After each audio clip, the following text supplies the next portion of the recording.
ذراتخانه موشک‌های سنگین، بالستیک، کروز، انواع پهباد و شناورهای تهاجمی متناسب با یک جنگ گسترده، یک جنگ تمام عیار، یک جنگ طولانی تامین شده.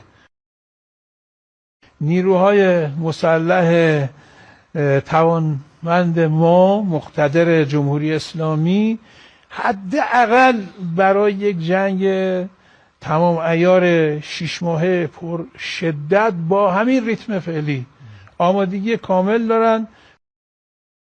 موشک‌هایی که تا کنون ما استفاده کردیم عمدتاً مربوط به نسل‌های اول و دوم هست، عمدتاً تولید سالهای 91 و 2 و 3 هست و در 10 سال اخیر آنچه که تولید شده ما اصلا استفاده نکردیم، در شرایطی که تولید در سالهای اخیر چند برابر شده. در فاصله بین جنگ 12 روزه و جنگ رمضان به اندازه چند سال موشک تولید شده.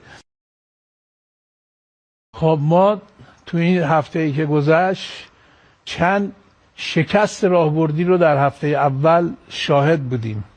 شکست اول ترور رهبر معظم انقلاب بود که طرح دشمن فروپاشی بود.